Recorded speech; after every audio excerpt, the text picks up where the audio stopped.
What's up, racers? Welcome back to the channel and welcome back to another video on Gran Turismo Sport, and this time we are in the Audi TT Cup, September's edition of the Showdown series. I was invited to race in this by DR.Hash up in first place, and it's run by himself and another German called Chaussee. I'll talk about more of the process of the race layout as we go through the video, but right now we are on our qualifying lap, our one-shot qualifying lap, so we only get one chance, which is already making things more intense than they need to be, or that, you know, I'm used to. You know, in daily races you don't have that pressure to put in a qualifying time, and even when you do FIA races you have 10 minutes, so you can afford to make a mistake in one lap and then nail a second or a third one. But in this you have one shot, and boy is it intense. I've only ever done this once before, so it's still very, very new to me, but I feel like we nailed a pretty solid lap there, and as we come around the final corner we do have that little bit of slipstream from the Canadian front that just helps us probably a couple of thousandths of seconds, but that's going to put us in preliminary third down to fourth, and as we come into the lineup for race number one of two, remember, we find ourselves in 6th position, so pretty damn good. I'm very, very happy with that, but the field is stuffed with really fast drivers, so I'm expecting things to change about as we go through the race. So here we go. We actually have a formation lap, so I've never done a formation lap before. So as we come around the last corner then, we're supposed to be going side by side, 2 by 2, and going around 50 miles an hour until the first place driver goes over the line and sets that time. Then we can go. Portuguese player in 5th isn't really following behind 3rd place, so that's sort of just pushing me out of the slipstream, but as 1st place crosses the line it's all going to go green, and we're actually going to get a really, really good start, and we're going to see ourselves just creep past Spit Play for Campino on the left there, and we're on the inside up into T1.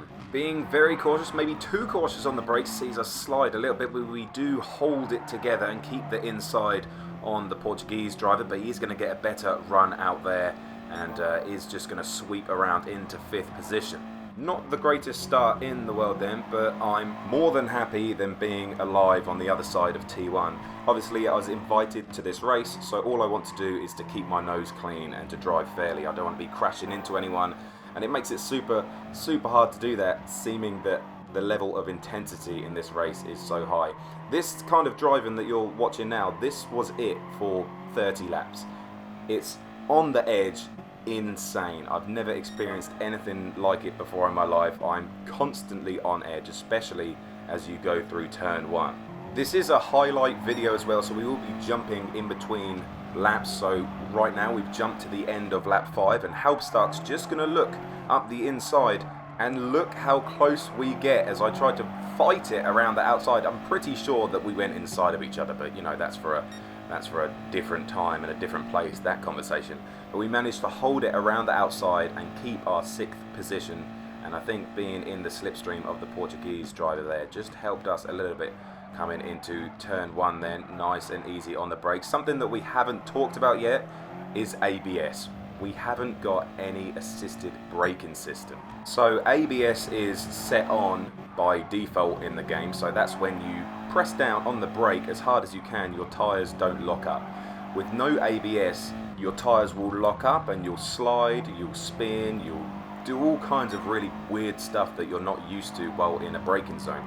If you haven't tried a race without ABS on, go try it against the AI. It's a lot of fun, and it really does change the complex of the game like crazy. So back to the race, we're sitting in 6th position as we round out the end of lap number 6, and it's going to stay like this until lap 17. This is what I'm talking about with intensity and consistency. It was just on edge.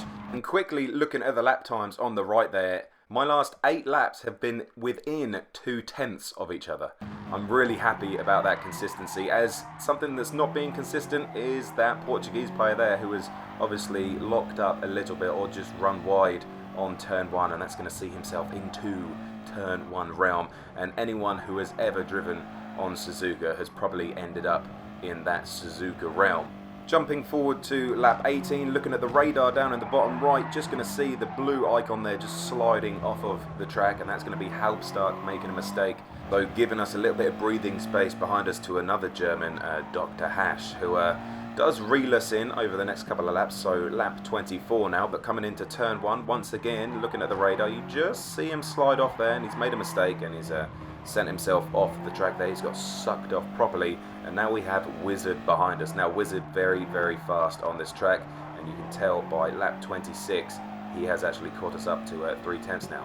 But looking forward a couple of cars, we have caught up with a back marker, so last place is going to have an influence on a couple of things coming through the next couple of corners. So what he tries to do is coming through turn 1 and turn 2, if you call this the second one, he is going to try and pull to the right to get out of the way, but he's either going to get locked up on the brakes or just turn around somehow.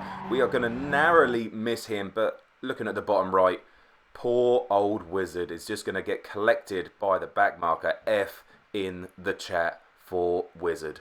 But there we go, we're going to get a nice gap now to, I believe it might be Martin now, the TSR driver, so over a second. That's really slowed them down, and only a couple of laps left in the race. We kind of needed that as we were under a lot of pressure. Skipping on to the second to last lap then, we see that the Finnish driver who was battling for first place with Chaussee 12 has made a mistake and gone off at T1, so that's his battle for the lead over. He might have to switch his attention to being more defensive, as he obviously has 3 cars bearing down on him now. But as we come through the final corner here, all eyes on the 2 cars in front. I want to know your thoughts on this. Portuguese player goes for the inside coming out of the corner. It does make contact with Volksparks, which does make him run wide onto the grass, which is obviously going to slow him down and put him back to 4th place, but that does mean we have a better run up the inside going into T1. Unfortunately, he has the slipstream of the car in front, so coming in here, I am on the brakes a little bit early, and I'm just going to back out and just cede the position to him. I didn't want to make an ass of myself and go through that, oh, you're driving too hard on the last lap, blah blah blah. I didn't want that, so I just wanted to get through clean and make sure that I finished the race without any incidents. But you know what, I'm very, very happy with my first performance in race 1. Should give me a lot of confidence going into race 2. You know, first race ever without ABS. It was the first time doing a formation lap as well, and we're racing really intensely with some really fast drivers as well. I was chuffed with my performance coming home in 5th, which once again I'm just really happy with. You know, I kept my name clean as well, and as other people went off, we were just consistent, and that's kind of what gave us 5th position. Really, really enjoyed myself in that first race. I was sweating, I was shaking, my brain was dead from how intense it was. Never felt like it before in my life, basically, but had so much fun and really looking forward to race 2. Now, the top 10 drivers were flipped. So if you finished in 1st place, you're now in 10th place. If you were in 10th, you're now in 1st. So we were in 5th, so we start 5th. This time though, no formation lap, it's just a grid start. So let's see if we can get a really, really good start here. In keeping with the no ABS, there is no traction control system. As you can see, I was looking for it there. I haven't practiced this at all, so it's going to be pretty interesting.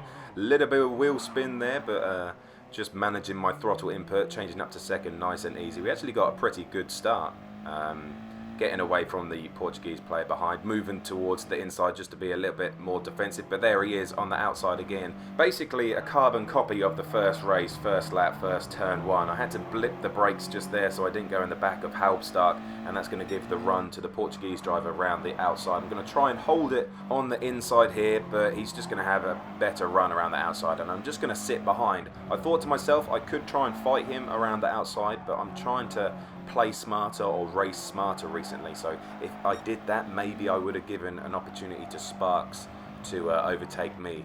As we come through the final corner here, Halbstark is going to go a little bit wide, and he's going to have to just blip the brakes to stop him from going off into the gravel on the left, and that's going to give the Portuguese driver another position. So pretty good first lap for that Campino fella. He's gone up from 6th to 4th. End of lap 2 then, DR.Hash is going to find himself out on the grass. Very, very lucky there was the connecting bit of tarmac there, otherwise he could have been off into the gravel trap for a very, very long time. So that puts us up into 5th position.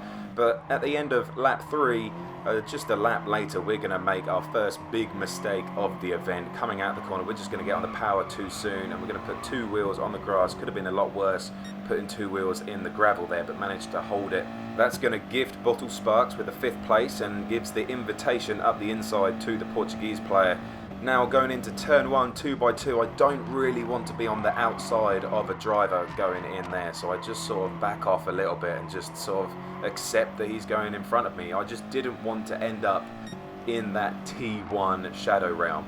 Lap number 9 then, and we're going to have to be super defensive as we've got 1st and 2nd place from race number 1 behind us, so I make a little bit of a mistake, and that's going to hold up the Finnish player and give the German player a run around the outside. Going to hold the inside line here. Just as we come through here, he's going to get on the curb. There's going to be a little bit of contact, not enough to send us off though, so we're going to keep it on the inside. He's going to go for another move maybe around the outside, but we're going to have the run and keep it. We're going to just go a little bit deeper. We're going to come back. Look at this close racing here, really on edge. I remember thinking I just don't want to make contact, and I think that is what should go through the minds of every Gran Turismo player in every race. Just don't make contact. But we managed to repel them until 2 laps later we come onto T1 on lap 11, and we're just going to go a little bit wide, and that's going to give the German a nice run up the inside. Can we hold it once more? No, just tapped the brakes, nowhere to go. Didn't want to run him wide, so just sort of accepted once again that he's going faster than me. And that is what a lot of Gran Turismo players don't seem to understand. It's okay to lose a position. You don't have to fight back at the expense of someone going off. But there we go, we see Awoob go for a nice trip to the realm on T1. He's obviously lost it somehow, and that's going to gift us 7th position. So don't always fight it. Sometimes just accept that you're going to lose a position and then try and get back at him another time. Coming into the final corner though, TSR driver's just going to poke his nose up the inside. The space wasn't really there, and that's going to find us out on the rough stuff. He did brake and make sure he didn't overtake me though, so obviously he realised the mistake and didn't go past. So he looked back in disgust. I'm only joking, it was a mistake, and he apologised for it afterwards, so everything is all good. But then we come on to lap 20 here, and I don't know how he does it. This is obviously one of the faster drivers. He just drives around the outside like I'm not even there. Obviously I can't go in and cut him off as we go super deep, and he's just going to get a better run out the corner there. I don't know how they hold it around the outside in these cars. Obviously I have a lot to learn, especially with this car. I'm not the strongest in the TT, and especially without ABS as well. It's a completely new ball game. And to be honest, I just wasn't at the races, quite literally, in this second race. I was, my times were a little bit more sporadic, and I really feel like I felt the pressure from the faster racers behind. So I think a little bit of psychology is needed. So we go a little bit deep on the second apex of the first corner, and that's going to give the opportunity to the TSR driver to go around the outside. Not going to run him off, just going to accept it again. But there we go, we're just sort of accepting everything in this race. I don't think we made one legit overtake in the whole of these 2 races, which just shows you how lacking in confidence, I would say. Or maybe not lacking in confidence, as the Portuguese driver goes off there. He made that mistake on turn 1 in the first race, so obviously a bit of consistency is needed as we nearly go off there trying to look back. But I just felt like I was just not with it in the second race. I don't know if I was tired, maybe I was a little bit angry at the TSR driver when we made contact and went off, so maybe that made an impression on how I was driving. Who knows, probably a mixture of all of the above. But as we come on to the last lap then, and it's time for a little bit of reflection and thanks to the guys for inviting me to race. You know, they invited me a couple of months ago and I couldn't do it, and I'm so glad that I did step up to the plate and give it a go. Obviously first race with a formation lap, first race racing with no ABS, first race probably racing with these fast kind of people. Obviously I've done a couple of FIA races with some fast people in, but to have pretty much all of the grid on the same level is just really cool. And you know, 6th place in the second kind of flatters us, I think, but you know, that's a 6th and a 5th place in a grid of really fast and competent drivers, so I'm very happy with that. I really hope you enjoyed this video. Obviously this is something that I really want to do more in the future, is more league racing. which is a little bit more, you know, quote unquote professional. But I really hope you enjoyed it. I had a lot of fun racing it myself. So thank you so much for watching, liking and subscribing. Thank you to the channel members for doing what you do. And we'll see you in the next one.